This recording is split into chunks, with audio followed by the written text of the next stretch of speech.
Well, congratulations on winning the Naismith Women's Defensive Player of the Year presented by Molecule. Got to ask you, you're in Phoenix, and how was that to accept the award and win that award? Yeah, it's truly a blessing just to have my name etched with among so many other greats. I wouldn't say it was a surprise, but I'm definitely blessed to have received the award for sure. I know that defense, you're so proud of it. I mean, throughout the years, and you still have a year to go. But I remember asking you about the steals record that you had against, back in January, and the defensive side of the ball is so important to you. Do you think that's what really spurred you guys in the final quarter of the season when you look at the season as a whole now? And I know it's so fresh, but you think the defense is really what spurred you on to the Elite Eight? Absolutely. And I was always told defense wins championships. So our ability to figure out how to play team defense was really key. And it showed, when we played those fantastic teams. It was really our defense, our ability to get stops, and then our ability to score in transition. But it started with our defense for sure.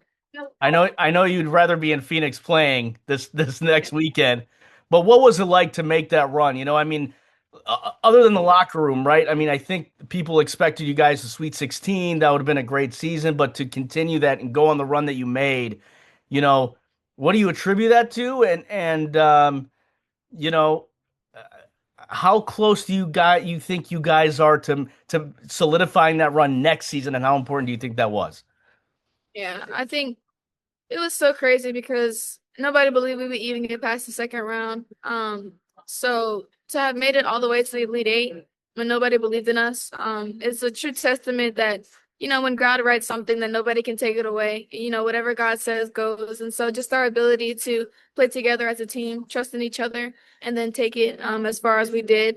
Um, it's just a true testament to playing together and how well we played towards the end of the season. And I think we're gonna have a great roster next year. We have a lot of freshmen coming in. We have a returner and coming back, Liam Macy, who was injured and wasn't able to play this year. And Lord willing, with the transfer portal, we'll be able to pick up some really key pieces. So we finally were able to get over that Sweet 16 hump. And hopefully next year we'll be able to get over the Elite Eight hump. I want to ask you. So, two more questions I have for you. I want to ask you about uh, your conversation with Gino at the end of the UConn game, and saying, "Hey, don't you have any pro availability left?" And you said, "Well, I want to come back and beat you guys one more time." What did you learn about yourselves in that game, and such a difference of play between the game back in January and here in the Elite Eight? What did you learn about yourselves, and what do you think it is going to take to beat UConn next year? Yeah, I think our physicality, we had a lot of fight, especially in that last game in the Elite Eight. We fought, and I could say we fought for 40 minutes. We didn't quit, regardless of what was going on and the odds against us. We fought no matter what. We believe we belong there, and I believe we did also.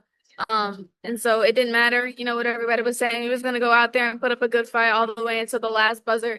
And that's really the mindset that we're gonna have to have next year.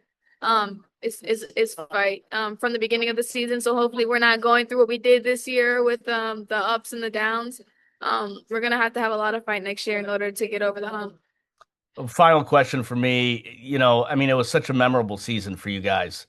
For you, obviously winning the awards and being on the Naismith list and all that stuff, year after year, it seems to happen. But maybe can you give the fans here in South Bend, like, what is one memorable thing that you look back on and you're like, wow, like, that was an incredible season, and this is my most favorite memory of the season, and this is what I'll remember. Yeah, I would say I have two really big memories. For one, and in terms of the fans, I would say the USC game. Just the whole community that really showed out during that game. The buzzer beater. I think it was so great. It was just such a special feeling that I hadn't felt in a long time. So to be able to do that in front of the South Bend community, against a ranked team at the moment, just it was something so special. And I think my number one most favorite memory is us winning the Sweet 16 and advancing to the Elite Eight because for 2 years back to back we had made it to the Sweet 16. And when we were expected to go over, we didn't. So to be able to do it with all the stuff that we had been through this whole season and the stuff that, we've been through with Coach Ivy, especially the three returners, it just made that moment so much more special because we all trusted in each other. And we got over that Sweet 16 curse. It's like we kept dying on the same level, like Coach Sherrod Allen had told us before the game. So we were able to figure out what we needed to do in order to get over that. Hannah, I know the community here loves you, and certainly you are a special one, and we're excited that you're returning for a fourth year next year to Notre Dame. So congratulations on the Defensive Player of the Year award, and we'll see you back here next year. Thank you so much.